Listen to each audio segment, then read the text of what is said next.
Namaskar friends, I welcome you to week day 2 of week 5 for the course on forensic linguistics offered by National Forensic Sciences University, Gandhinagar, Gujarat. I am glad you are here because today we dive straight into the heart of deception in the digital world. In this session, we are going to examine something that appears almost harmless at first glance, a message, a link or an email, but when you look closer, that harmless message suddenly turns into a linguistic trap. So, as we begin, I want you to stay alert, stay curious, and remember this: cyber criminals don't break into your system with hammers, they walk in through language. Let's start with today's central theme, that is phishing. When you hear the word phishing, don't imagine a hacker typing code in a dark room. Imagine someone crafting a very specific message, carefully selecting words meant to make you trust them, fear of them or obey them. Phishing is fundamentally a linguistic crime disguised as technical one. The message itself is the weapon. The words are the bait, and the illusion of legitimacy is constructed entirely through linguistic cues. The attackers rarely rely on sophisticated software. Instead, they rely on your belief in the power of language. Now, let's slow down and dissect the structure of phishing message. Just notice the subject line. It often creates urgency. Your account will be blocked. Immediate verification is required, or last warning. This urgency is not accidental. It is a linguistic strategy meant to override your rational thinking and activate panic. Then comes impersonation. Scammers mimic institutional communication styles, often using phrases like "dear customer," "kindly update," or "verify immediately." These phrases appear formal but carry subtle linguistic mismatches that reveal deception. In the call to action, you will often see imperative verbs like click, verify, update, submit. Linguistically, imperatives create authoritative. Even if the sender is a criminal, the sentence structure tricks your brain into perceiving control. The reason phishing works so effectively is psychological. Why? Because psychology transmitted through language. Humans respond instinctively to certain linguistic triggers, especially fear, urgency, authority and scarcity. When an attacker says your banking services will be suspended, they are not delivering information, they are delivering a linguistic push. When they say you have won a prize, they trigger curiosity. And this is a very common thing. You must be receiving such kind of messages that you won a lottery of 5 crore rupees. How can you win a lottery of 5 crore of any amount which you are not applied for? But that curiosity triggers, and that leads you to victim such kind of accidents. Phishing messages are not designed to manipulate your emotional state. through textual cues long before they manipulate your data. Let's walk through an example that many students have reported: a fake university credential update email. It's a very common thing. It begins with a formal sounding language. Your student account has been temporarily disabled due to irregular activities.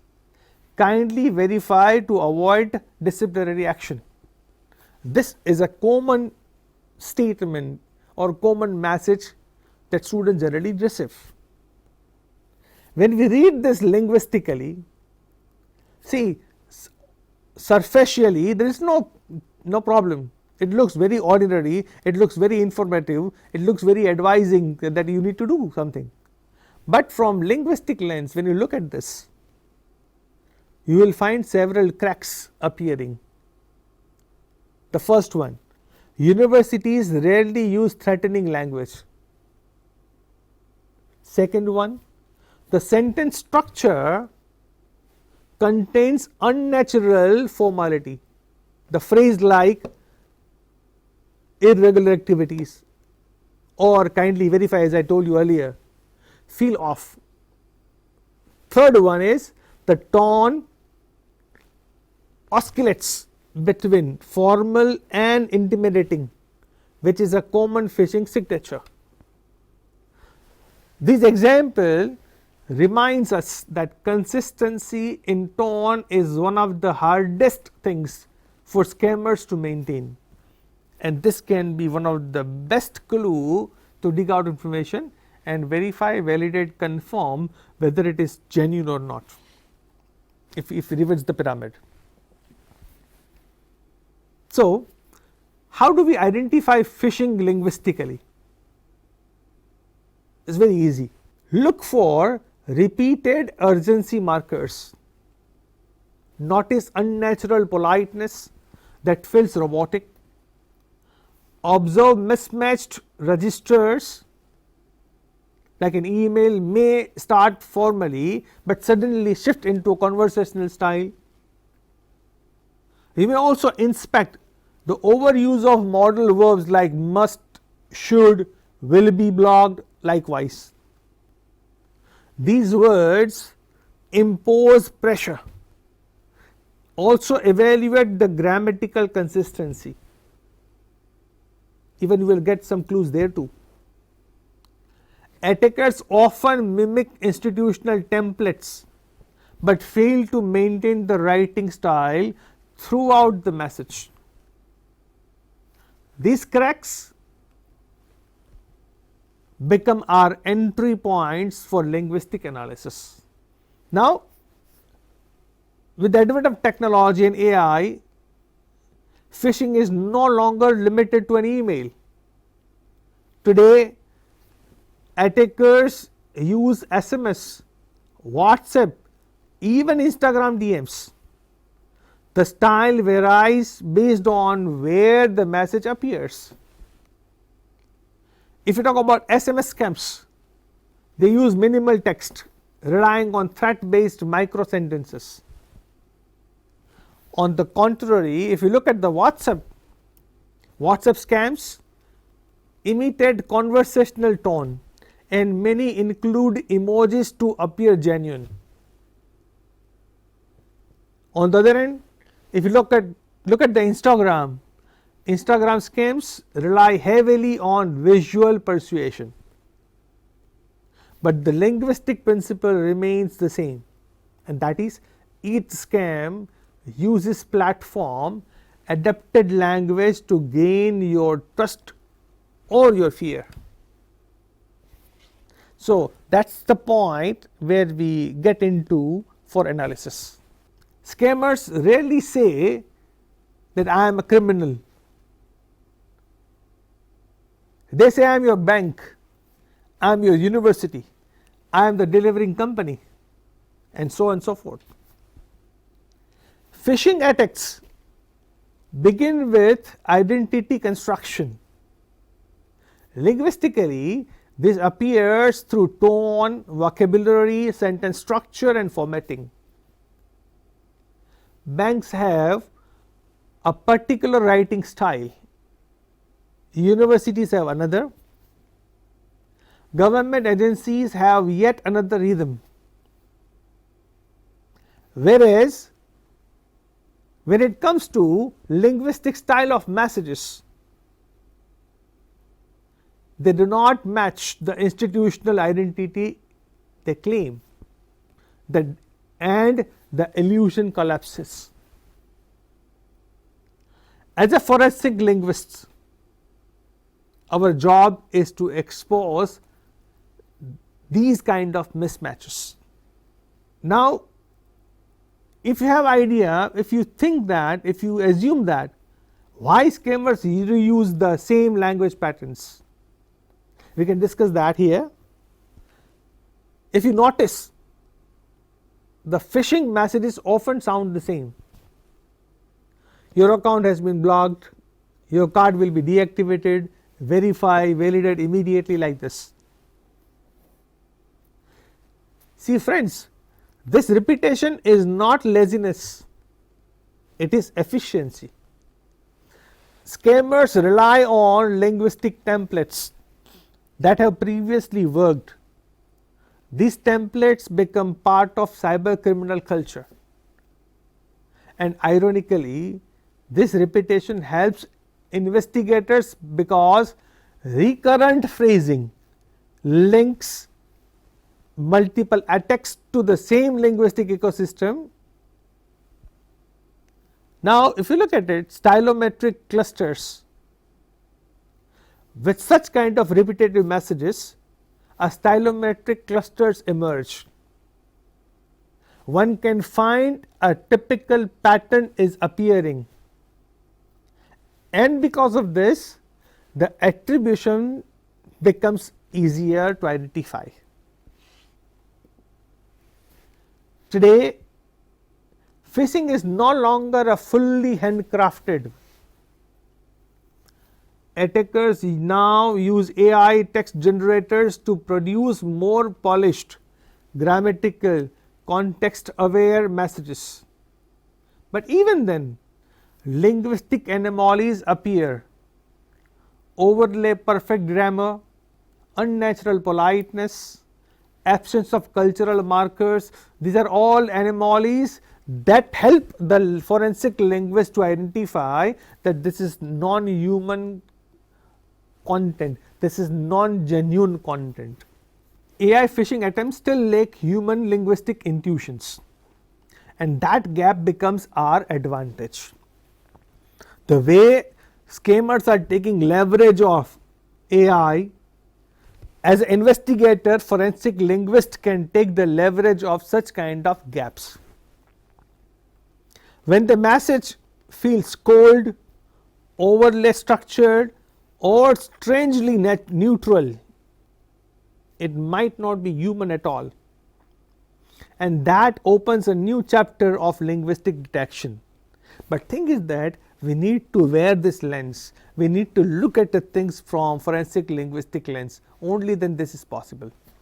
Now, when law enforcement analyzes phishing attacks, they don't begin with the link, they begin with the language.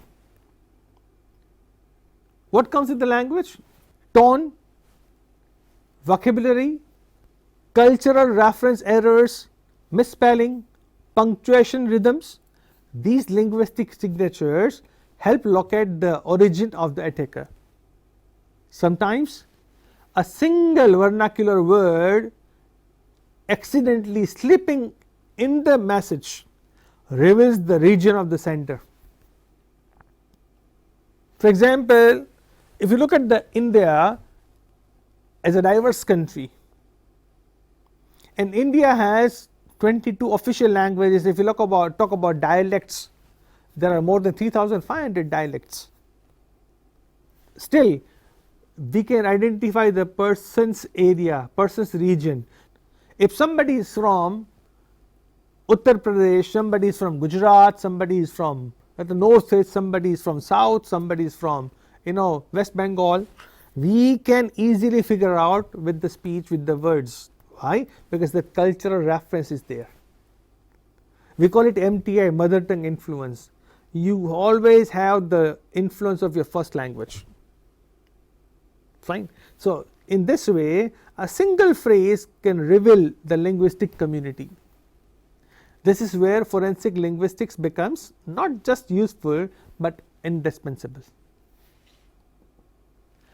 As you progress through this week, you will train your mind to hear the hidden voice behind the messages.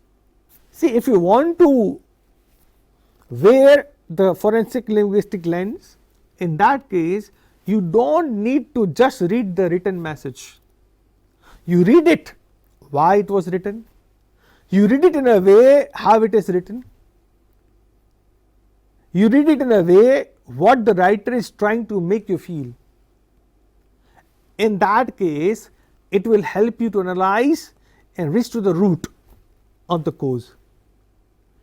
Phishing messages don't succeed because they are clever. They succeed because we fail to question them. This week is about learning to question everything. And I'm sure that you'll have lots of fun. Thank you very much for staying with me in this session.